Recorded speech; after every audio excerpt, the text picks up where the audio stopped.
So hello भाई, जय हिंद, स्वागत है आप सभी का स्टैंड अप क्लासेस में। So finally Indian coast guard Navik की नई वैकेंसी आ चुकी है। 2024 बैच के लिए नोटिफिकेशन आ चुका है और इसमें एक बहुत ही जो है शॉकिंग न्यूज देखने को मिला है कि यहाँ पे जो है कोस्ट गार्ड डीबी और यांत्रिक का वैकेंसी इस बार नहीं दिया गया। सिर्फ और सिर्फ जो है जनरल ड्यूटी यानी जीडी की जो है वैकेंसी इस बार आई हुई है इसमें, जिसमें कुल टोटल 260 पोस्ट हैं। 260 जो है आपकी क्या है पोस्ट यहाँ पे अवेलेबल है कोस्ट गार्ड डीबी के अंतर्गत। अब फॉर्म कब से भरा जाएगा, साथ ही में जो है क्लोजिंग डेट क्या है, एग्जाम कब होगा, सारी चीजें हम लोग यहाँ पे देखने वाले हैं। बस वीडियो को पूरा अंत तक देखिएगा। बहुत सारे इस बार बदलाव किए जा चुके हैं और सच बताऊं तो इसके बारे में किसी को कोई जानकारी नहीं थी कि इस बार इतने सारे चेंजेस होने वाले हैं। तो वीडियो को पूरा जरूर देखिएगा।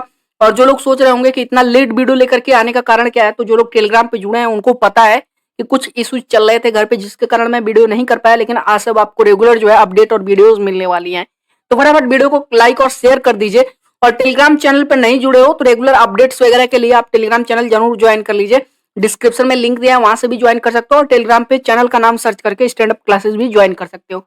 आ जाओ, चलिए फटाफट जो है देख लेते हैं कि हमारे इस जो नई वैकेंसी 2024 बैच के लिए आई है इसमें क्या कुछ बदलाव हुआ है और साथ ही में एग्जाम वगैरह कब होगा, कैसे होगा, सारी चीजें यहाँ पे देखने वाले हैं। ठीक है, चलिए जी। सबसे पहले यहाँ पे दिया गया है जनरल ड्यूटी का आपका ये coast guard enrolled personnel test आपका 2024 बैच के लिए है। एप्लीकेशन कब से एक्सेप्ट किया जाएगा, ऑनलाइन एक्सेप्ट होगा 13 फरवरी से लेकर के 27 फरवरी तक। ठीक है, नीचे आ जाओ। एलिजिबल कंडीशंस, जो आपकी एलिजिबिलिटी कंडीशंस वही चीज है। ऑनलाइन एप्लीकेशन इनवाइट किए जाते हैं मेल इंडियन सिटीजन के लिए जो कि अनमैरिड होने चाहिए, पोस्ट ऑफ नाविक जनरल ड्यूटी के लिए। ठीक है, एजुकेशनल क्वालिफिकेशन में आपका जीडी के लिए 10+2 आपका पास आउट होना चाहिए मैथ और फिजिक्स से। ये सारी चीजें आपको पता ही है। दूसरी चीज ये है कि जो भी कैंडिडेट फॉर्म भरेंगे आपको पूरे पूरे अपने मार्क्स सही तरीके से मेंशन करने उसमें जरूरी है, वरना कैंडिडेचर आपका कैंसिल कर दिया जाएगा। ठीक है, तो जब आप फॉर्म भरिएगा मार्क्स वगैरह सही से डालिएगा।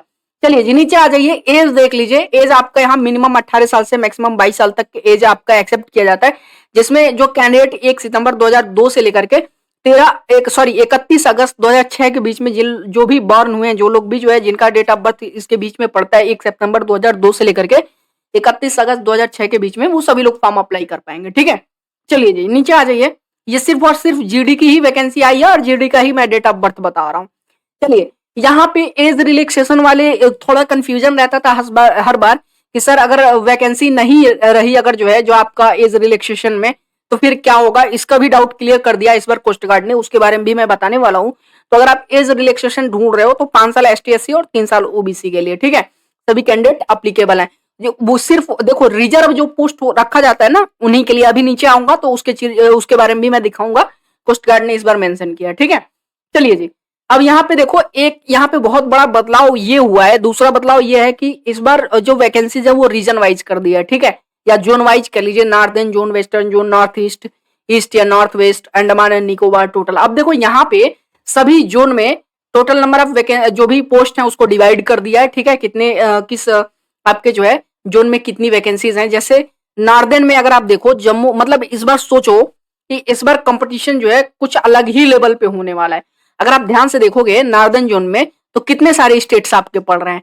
ठीक है, और वहां पे सिर्फ टोटल नॉर्दर्न जोन में 79 जो है सिर्फ आपके टोटल पोस्ट हैं। फिर यहाँ पे अगर वेस्ट में देखोगे तो वेस्ट में कितने स्टेट हैं, लगभग 8 से 10 स्टेट यहाँ पे भी पड़ने वाले हैं।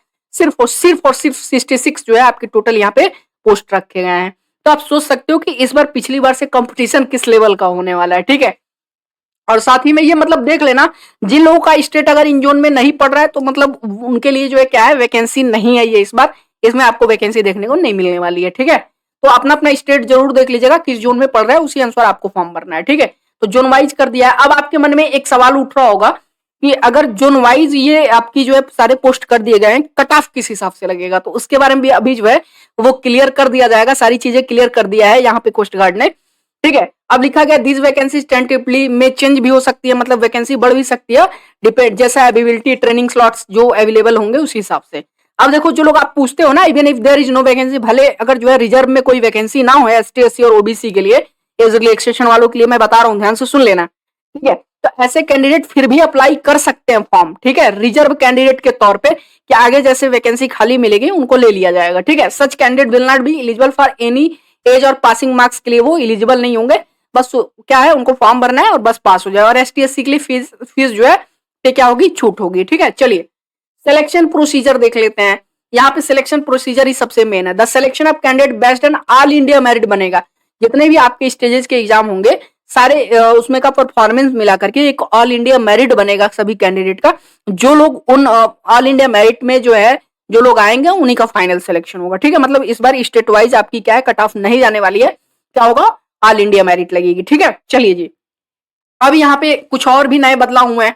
अब देखो यहाँ पे अब क्या हुआ, लाइव इमेज कैप्चरिंग वाला ये बहुत इंपॉर्टेंट है ड्यूरिंग रजिस्ट्रेशन। आपसे एक जब आप फॉर्म भरोगे अब, ठीक है, रजिस्ट्रेशन करोगे पहले एक फोटो मांगा जाएगा, उसके बाद जब आपको फॉर्म सबमिट करना रहेगा तो आपका एक लाइव इमेज भी कैप्चर होगा इस बार। ठीक है, फॉर्म भरते वक्त। और अगर आपका फेशियल एक्सप्रेशन जो आपने फोटो दिया है उससे लाइव वाला अगर नहीं मैच होगा तो आपका कैंडिडेचर क्या है कैंसिल कर दिया जाएगा। ठीक है, आपका क्या है फॉर्म आप सबमिट नहीं कर पाओगे, कैंडिडेचर तो कैंसिल नहीं होगा, मतलब फॉर्म आपने सबमिट ही नहीं कर पाओगे अगर लाइव जो इमेज कैप्चर कर रहे हो अगर वो उसका फेशियल एक्सप्रेशन अगर इमेज वाले से नहीं मैच कर रहा है तो। ठीक है, ये चीजें बहुत इंपॉर्टेंट है, तो इस बार थोड़ा सोच समझ के ध्यान से फॉर्म भरवाइएगा आप। दूसरा चीज ये है, नीचे आ जाओ थोड़ा, ये तो फॉर्म में कैसे आपका जो है थंब वो वगैरह देना है, सिग्नेचर वगैरह देना है, ये सारी चीजें दी गई हैं। अब स्टेज 1 आपका कंप्यूटर बेस्ड एग्जामिनेशन होगा ही होगा। हाँ, यहाँ पे जो सबसे इंपॉर्टेंट चीज दिया गया थोड़ा मैं नीचे आपको, इस बार नॉर्मलाइजेशन ऑफ मार्क्स होगा। ठीक है, इस बार क्या होगा, इसमें भी इस बार नॉर्मलाइजेशन कर दिया है और अच्छी बात यह है कि निगेटिव मार्किंग फिर भी नहीं है। ठीक है, तो ये आपके लिए एक प्लस पॉइंट है, लेकिन इस बार नॉर्मलाइजेशन होगा, ये चीज ध्यान रखिएगा। और यहाँ पे नॉर्मलाइजेशन का फार्मूला भी दे दिया है, ये चीजें मैं कभी आपको बाद में समझा दूंगा क्योंकि ये जो वीडियो है हमारी काफी लंबी हो जाएगी। ठीक है, चलिए जी नीचे आ जाइए। और कुछ बहुत इंपॉर्टेंट नहीं है, जो इस बार एडेप्टिबिलिटी टेस्ट इन लोगों ने रखा था स्टेज 2 में वो वैसे का वैसे ही एडेप्टिबिलिटी टेस्ट रहेगा, या जिसको असेसमेंट या फिर एडेप्टिबिलिटी टेस्ट कह लीजिए, वो आपको देना पड़ेगा स्टेज 2 में जाके। जब आप वो पास आउट हो गए तभी फिजिकल टेस्ट और डॉक्यूमेंट वेरिफिकेशन और मेडिकल वगैरह होगा। अगर वहां पे फेल हो जाते हो तो वो सारी चीजें नहीं होंगी आपकी। ठीक है, बाकी दोनों तीनों जो है स्टेजेस आपके मिला के जो फाइनल मेरिट आपकी ऑल इंडिया मेरिट लगेगी उसी के अनुसार आपका जो है फाइनल सिलेक्शन होगा। अब बात कर लेते हैं थोड़ा डीबी और यांत्रिक वालों के लिए। तो बाबू देखो, जो लोग उम्मीद लगा के बैठे हो ना कि अभी भी जो है डीबी की वैकेंसी आ जाएगी यांत्रिक की, तो सॉरी मैं आपसे कहना चाहूंगा कि अब जो कुछ होना था वो हो गया। इस बार जो है इस बैच में आपके लिए कोई वैकेंसी नहीं है डीबी और यांत्रिक के लिए। याद करिए एक बार ऐसी ही वैकेंसी आई थी जिसमें सिर्फ डीबी और जीडी के लिए दिया हुआ था। ठीक है, डीबी और जीडी की वैकेंसी थी उसमें और यांत्रिक नहीं था। ठीक है ना। और ठीक उसके बाद जो अगले बैच की वैकेंसी आई उसमें यांत्रिक की वैकेंसी थी। तो परेशान नहीं होना है, हो सकता है इसका जो अगला बैच आएगा एक 2025 बैच का जो फॉर्म भरे जाएंगे आपके सितंबर अक्टूबर में, उसमें हो सकता है डीबी और यांत्रिक के लिए मौका दिया जाए फिर से। ठीक है, फिलहाल के लिए जो भी जीडी वाले कैंडिडेट हैं फॉर्म भरने के लिए तैयार रखिए, अपने सभी डॉक्यूमेंट्स तैयार कर लीजिए। जिसमें डॉक्यूमेंट में सबसे पहले तो भाई साहब डोमिसाइल सर्टिफिकेट आपके पास होना चाहिए, और डोमिसाइल सर्टिफिकेट रहने के साथ साथ आपका क्या होना चाहिए भाई साहब, जाति प्रमाण पत्र सबसे इंपॉर्टेंट है आपका। ठीक है, एसटी एससी और ओबीसी और ईडब्ल्यूएस के लिए जो है आपका कास्ट सर्टिफिकेट आपके पास होना बेहद जरूरी है, वो आपके पास होना चाहिए। और मैं बता दूं पहले ही, सेंट्रल गवर्नमेंट का बनवाइएगा। ठीक है, स्टेट गवर्नमेंट का एक्सेप्ट नहीं होगा, डॉक्यूमेंट वेरिफिकेशन में स्टेज 2 में बाहर हो जाओगे, तो सेंट्रल गवर्नमेंट का बनवाइएगा। बाकी वीडियो पसंद आए तो वीडियो को लाइक और शेयर करेगा, और कुछ भी मन में अगर डाउट हो तो वो बेझिझक कमेंट करेगा, आपके कमेंट का जो है रिप्लाई मिलेगा। और बहुत जल्द अगर आप टेलीग्राम पे जुड़ जाते हो तो टेलीग्राम पे मैं बहुत जल्द जो है एक दिन लाइव आऊंगा, और सारे जो भी आपके कंफ्यूजन होंगे उसको लाइव जो है क्लास में क्या करेंगे, सारे डाउट्स क्लियर किए जाएंगे आपके सारे कंफ्यूजन। ठीक है, फिलहाल के लिए वीडियो पसंद आए तो वीडियो को लाइक और शेयर कर दीजिए, चैनल पर नए हो तो चैनल को सब्सक्राइब कर लीजिए। चलिए फिर मिलते हैं एक नए वीडियो में, तब तक के लिए आप सभी को बहुत सारा प्यार।